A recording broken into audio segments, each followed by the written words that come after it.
Hello friends, this is Grease speaking, and today I'm going to be answering your questions. I was going to do a Q&A as a celebration when I hit 50,000 subs, and then I kept getting subscribers and I hit 100,000 subscribers. And I was going to do a video for that, and then I hit 150,000 subscribers. So now I'm actually over 170,000, which is nuts, but I realized I could just keep doing this over and over again. So I'm going to stick to celebrating the 150,000 subscribers mark.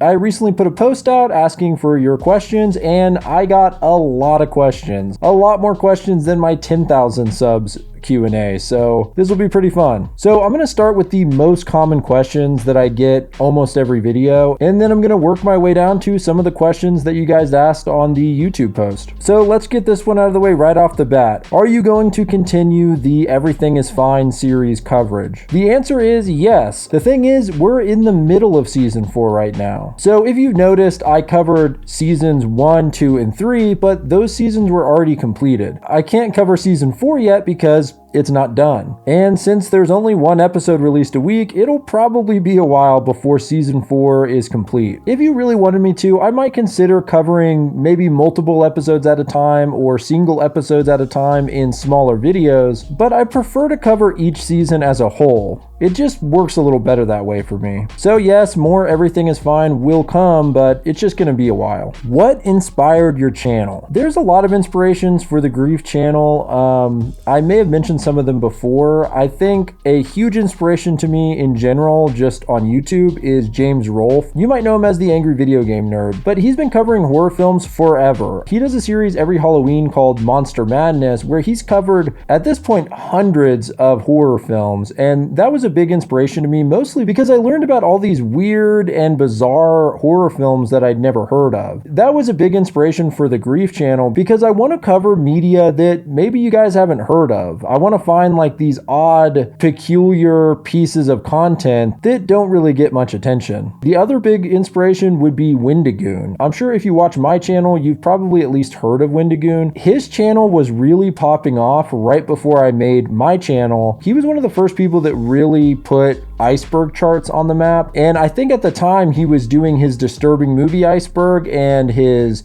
serial killer iceberg, and I would listen to them like podcasts. Like, I wouldn't even watch it. I would just listen to these like hours of content, and I loved how he did such a big deep dive, and he was also just sitting there looking at the camera and telling you the information, sometimes putting some pictures up on the screen. I get a lot of comments and emails of people telling me that they like to listen to Grief videos either when they're going to sleep or when they're at work or doing the dishes, and to me that's a really huge compliment because I've always tried to write my videos in a way that you could listen to them and still understand what's going on without the visuals on screen. Another question that I get all the time is, what inspired the mask? How did you come up with the design for the mask? It's kind of tough to answer because I didn't really sit down and look at references and come up with some elaborate, mashup of things that I love. I just started sketching mask designs that I thought looked cool. However, after the fact, I have reflected on it and I can kind of see things that probably subconsciously influenced me. The Halloween-y aspect of the mask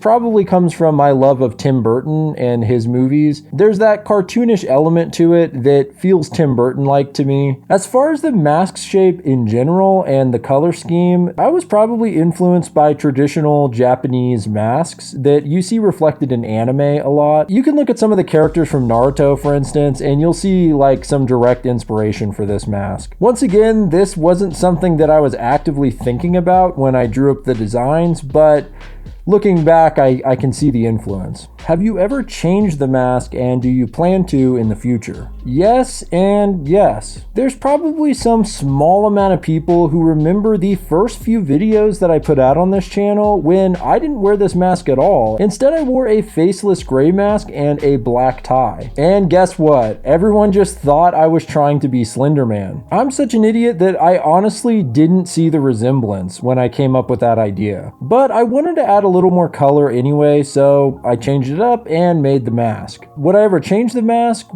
I've thought about that a lot, and I do think it would be cool to upgrade the mask now and again, but still keep the same signature style. I kind of think about it like the Iron Man suits, how there's Mark II, Mark III, Mark IV. I think it'd be cool to have a Grief Mark II, Mark III. And that being said, I actually did make a second Grief mask. It ended up having a lot of issues with it, and it just never worked, so it never saw the light of day on the channel. I'll put a picture up here, and if you want to learn more about it, I'm going to be putting a video tour of my office up on my second channel, which I'll link below, but I'll go into detail about the second mask and why it never worked. What inspired the name Grief? I basically wanted to have a really simple handle, nothing too elaborate, and something that sounded like it could work as a name. Grief is very simple, and it kind of has that horror vibe to me. It really fits the channel style in general. But most importantly, no other YouTube channel had the name. It's really like making a username on any other website. You constantly run into the problem of many other people having the same name. So I wanted something that would work and was original.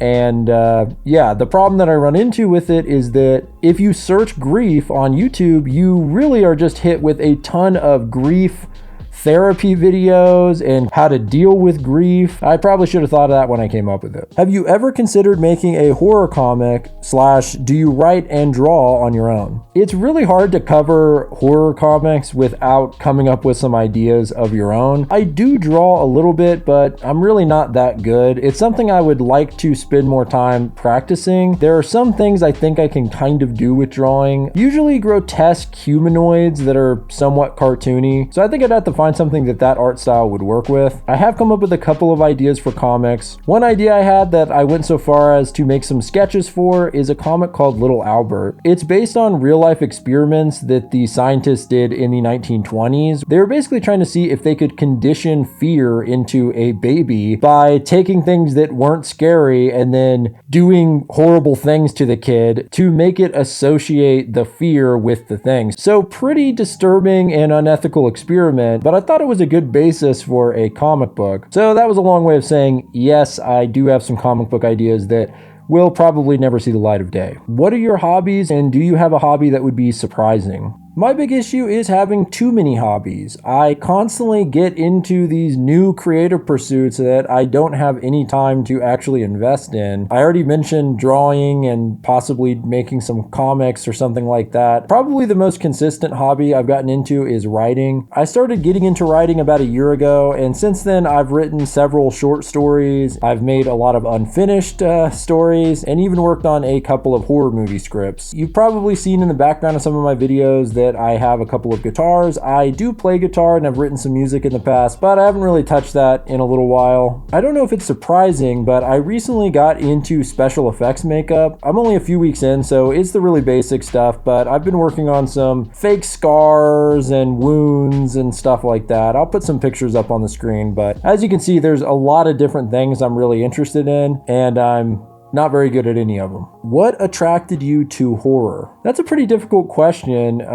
It's sort of like someone asking, why do you like music or something? You know, every once in a while you run into someone who doesn't really listen to music and you think, how could there be someone who's not into music? That's kind of how I feel about horror. It just feels like, oh, everyone's into horror, but sometimes I have to remind myself that, it is a specific genre and not everyone likes horror movies or media. I think as a kid, somehow 80s horror movies became like a comfort watch for me. I was basically trying to find a way to watch R-rated movies as a kid, and I found a website where you could download several movies, but it was a limited list. And two of the big sets of movies they had on that website were the Friday the 13th franchise and Nightmare on Elm Street franchise. So of course I downloaded those. So I just watched those two series so much. And of course that led to me watching all kinds of other 80s horror. Like I said, it kind of became a comfort watch to me, which is weird because it's horror, but there's something about the campiness of it and everything. You could kind of make fun of it, but you could also appreciate it. And I think that was the start of it. It was just that was what I had available at a certain point. So at that kind of impressionable age, it really just had a big influence on me. Do you see yourself yourself covering things outside of horror? Yeah, although my channel is a horror channel, I do leave a little room where I could cover things that, aren't strictly horror. In fact, when I started the channel, although I was covering horror things, the idea originally was to cover kind of all things weird, which it just happens to be that if you're looking for weird media, you're likely to be led to horror, and sci-fi is another big area. And actually, if you go way back on the channel, I covered a couple of things that weren't horror at all. I did a whole video on Jet Li's The One and how it's the first multiverse movie. I haven't even watched that since I made it, so it's probably pretty bizarre to look back on now. But I don't know. Yeah, maybe I'll experiment in the future and try branching out a little bit just to see, where we're at with it. I get the sense that people like the horror stuff, but if there's some media that they don't know about that they find interesting, they're not going to care whether it's horror or not. When did you know you wanted to be a content creator? That's kind of an odd question to me because I don't think I ever thought of content creator in this like a title or like a thing that you're doing. But I've been making videos since I was 11 or 12, and throughout my life, I've just always tried to create stuff, and a lot of times that was videos, but I guess I never thought about it like, I don't know if I ever had a moment where I stopped and went, I want to be a content creator. I just happened to be making content, I guess, and eventually it turned into this. So, do you have a team?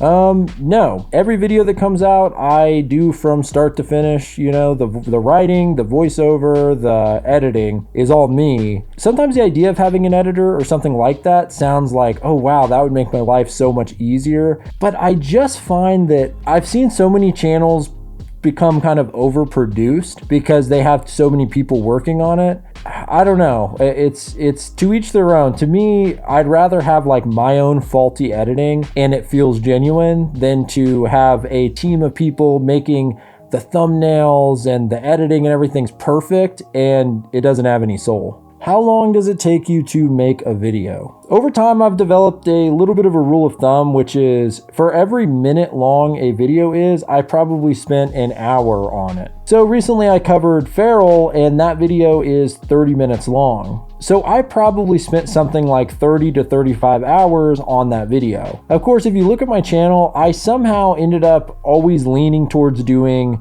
these really long videos. So for instance, the last Stagtown video that I put out, the Stagtown finale, that was an hour long. So I probably spent 60 hours making that video. And I tend to get myself into trouble by doing this because I always just jump on things I find interesting, and sometimes that requires a longer video. There's times where I have several really long videos that are difficult to edit. It's just a grind for weeks on end. But at the same time, those tend to be the ones that are the most satisfying to complete. What advice do you have for someone who wants to start making videos? There's not going to be much I could say that you probably haven't heard other creators say before. There are really two pieces of advice that I think everyone would probably say across the board, which is A, just do it. Just make the videos. I was held back for a long time when it came to uploading videos because I just never thought they were good enough. I was always like, this is crap. I need to make something better, or I need to have a better idea. But the thing is, you don't get better unless you actually make the thing. And that leads to B, consistency. I think that this is a really common piece of advice, but it is very true. Give yourself a deadline. Like, I'm going to put out a video every month or every week or every 2 weeks or whatever it is. And no matter how you feel about the video, just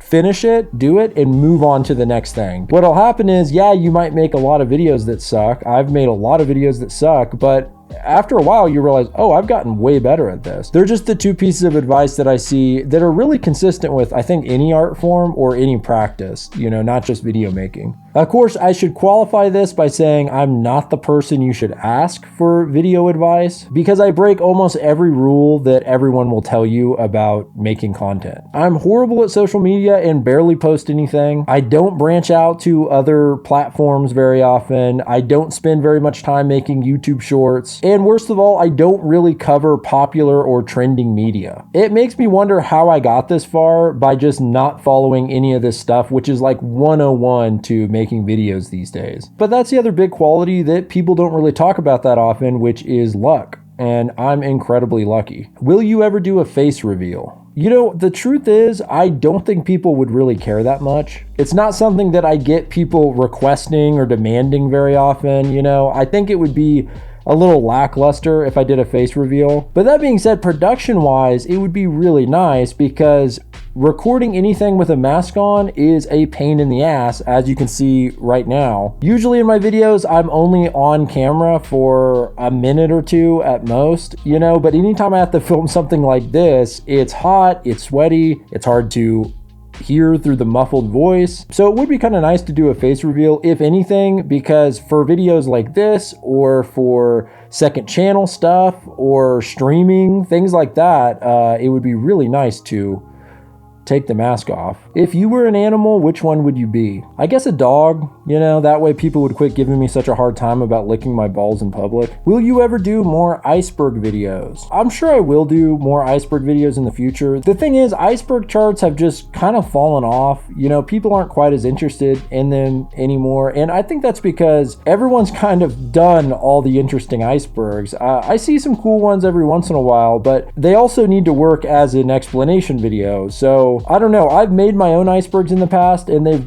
turned out to be successful videos. So maybe I'll make some more in the future. But as of right now, I don't know. I just haven't been really inspired by iceberg charts. So let me know if there's one you want me to cover, and I might go back to them. What's with the grief mask showing up in Stagtown? What this person's referring to is in one of the chapters of the Stagtown webcomic, there's a part where all the residents are wearing masks, and in one of the panels in my video, you'll see a person basically wearing a grief mask. The thing is, that's not in the actual comic. In the actual comic, it's just a blank mask. I did that. I photoshopped grief onto the mask because I just thought it was a funny Easter egg. But I ended up having so many people who were like, dude, it's so cool that they put you in the comic. It's just funny to me that people would think that they put me into the comic because they're such a big fan of grief. But I did feel a little bit bad because I didn't want to imply that that was the case. I thought that it was clear that I was doing that as a gag. I've done that before covering some other manga where I draw like a crappy little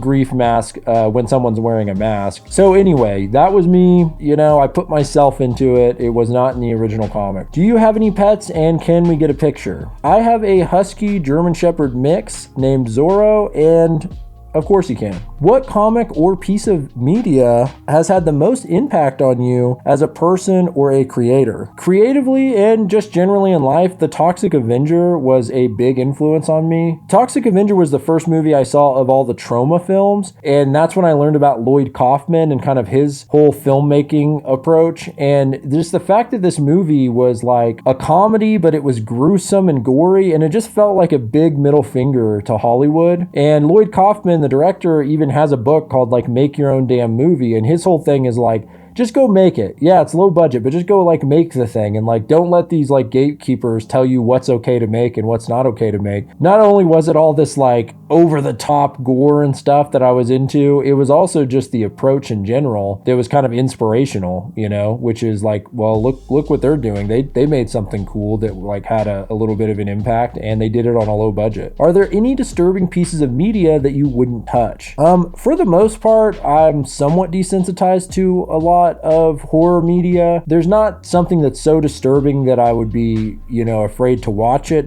When I did the Japanese horror movie Iceberg, there was definitely some really messed up movies that, you know, I was kind of watching between my fingers and stuff. Splatter, Flowers of Flesh and Blood, those are pretty hard to watch at times. But the things that I really have shied away from are actual death or like real gore. That it almost seems like that should go without saying, but there's people who have covered like Faces of Death, which was a kind of compilation of real life deaths that was passed around on VHS. There was a movie I did cover on the Japanese horror movie Iceberg. I'm trying to remember the name, maybe like a Roscoe or something like that. It was called like a Roscoe the Embalmer. It was like a documentary about a guy who basically was an embalmer in this town where people died like every day. There's real body parts and it's really gruesome, but I was covering it on the Iceberg, so I basically got the most minimum amount of footage I could just so that I could put it into the Iceberg. But yeah, I'll watch like the goriest things ever put to film, but there's just a line crossed when it becomes real death that I'm kind of like, oh, I'm not gonna cover that. Where do you find the things that you cover?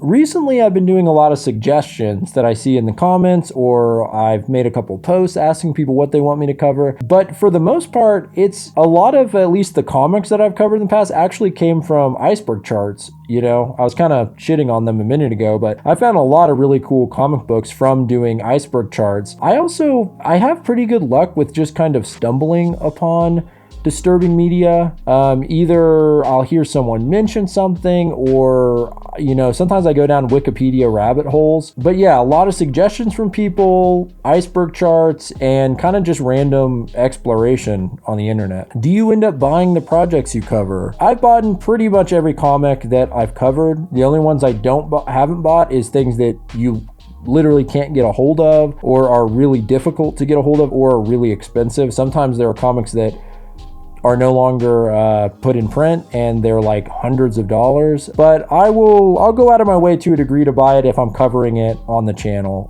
Do you enjoy musicals? If so, what are your top 3? Probably Little Shop of Horrors, Book of Mormon, and Dr. Horrible Sing-Along Blog. If you could have a superpower, what would it be? I've had reoccurring dreams since I was a kid that I have telekinesis. So I think even subconsciously, I really want to have telekinesis. And if you've ever seen the movie Chronicle, that movie really showcases what you could do with telekinetic powers. Are you in any fandom? I don't really know what is considered being part of a fandom, but I am a really big fan of Kingdom Hearts. I have played every game. I know all the convoluted lore. I've even considered doing a huge Kingdom Hearts Explained video, but it's kind of been done to death, so. Do you have a Patreon, and would you make shorter bonus content? I did have a Patreon that I actually shut down because the main channel videos were just consuming so much of my time, and I felt bad because when I initially made the Patreon, I really wanted to post a lot of bonus content to kind of make it worthwhile to join,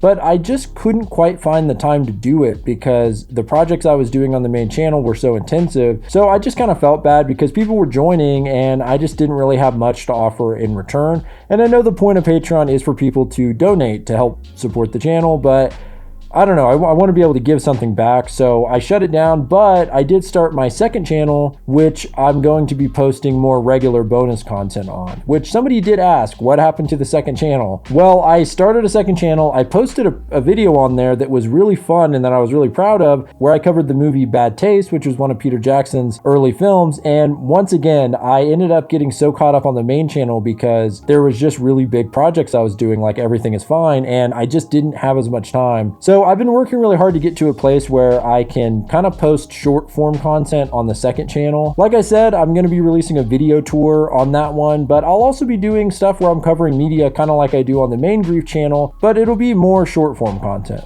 Do you enjoy manga or comics more? I would overall say manga, only because I've just consumed more manga in my life. But honestly, after covering all these Western comics, I'm definitely coming around on it. So maybe the next time that someone asks me, maybe I'll say comic books. What's something you like that isn't horror related? I would say comedy. I'm a big comedy fan. I like stand-up comedy. I like comedic movies. I actually recently just saw Naked Gun, laughed the whole way through. I thought it was great. Yeah, I guess that's my other love, is comedy. What is your form of self-care? What brings you joy? If I have time to chill out and relax, I'll probably play a video game, usually like an RPG that's very like grindy, or a open world game, something I can play somewhat mindlessly because I usually have a podcast playing at the same time. And that's just that's my go-to relax, is put a podcast on, play a video game. What pieces of media do you enjoy that you find are most underrated?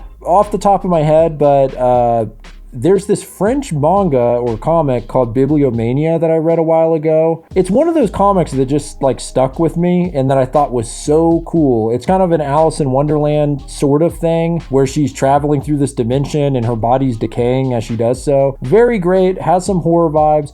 I don't really ever hear people talk about it that much, and I even tried to buy a physical copy, and you can't buy it anywhere. Like, the only copy I could find was in French, and it was really expensive, so that seems a little random, but that's the first thing that came to mind. I'd also say there's a lot of Junji Ito. I talk so much about Junji Ito on the channel, but it's because he has so much good stuff. And a lot of times Uzumaki and Tomie are so popular that they overshadow some of his other work, which some of it's even better. So yeah, I think Junji Ito could get a little more love on some of his lesser known work. What is your favorite type of horror?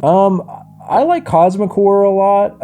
I will say recently I've been really into folk horror. I've covered some folk horror-ish comics, like Through the Woods and Stagtown, but, some of my favorite movies I've watched recently are The Witch, which is a great folk horror film, Wicker Man, not the Nicolas Cage one, the classic one with Christopher Lee as the villain. So yeah, so I would say folk horror at least right now, just because that's kind of some of the media I've been most interested in. Do you remember your first comic book and what did you like about it? It's kind of hard to recall exactly what my first comic book was. Honestly, it was probably Dragon Ball or Dr. Slump, which are both the Kuro Toriyama mangas. And you can see him on the background of all my videos, but I actually still have the original Dr. Slump and Dragon Ball manga that I bought when I was a kid. And I think those were the first comics that I bought. I always liked Dragon Ball, especially the early Dragon Ball before it gets into the Dragon Ball Z stuff when he's a kid. I think it's because it's so comedy focused and more adventure like. And Dr. Slump is just a full out comedy.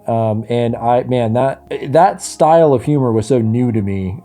So yeah, I don't know if that counts as comic book. It's a manga, but those were just probably the first ones I remember reading. All right, last but not least, what is your favorite video game of all time? I already mentioned Kingdom Hearts. It's probably a basic bitch answer, but Legend of Zelda Majora's Mask. I think that game, because I was such a big fan of Ocarina of Time, I played that game so much, and then Majora's Mask came out and it was so weird. It was like dark and disturbing, and the masks and the moon killing everybody, and you have to rewind time. It was mind-blowing to me, the fact that there was actually time in the game and that people had their little schedules. That blew my mind, like the mechanics in that game, and then just the dark story of it. That game was very influential to me. So yeah, like I said, I know it's a lot of people's favorite game, but Majora's Mask. Okay, well, you have no idea how sweaty it is under this mask. I don't even know how long I've been talking for. Probably way too long. Yeah, thank you guys so much for the 150,000 subscribers, really 170 at this point. It's been so crazy how much the channel's grown in the last few months. It's so hard to wrap my head around. If you like this sort of content, I definitely am wanting to post more on my second channel, and I think I'll do a little bit more off the cuff, talking about some of my favorite media, maybe making some like lists and stuff like that. But anyway, you can go subscribe to that. I'll put a link below. But yeah, thanks again, guys. This is Grief speaking. Goodbye.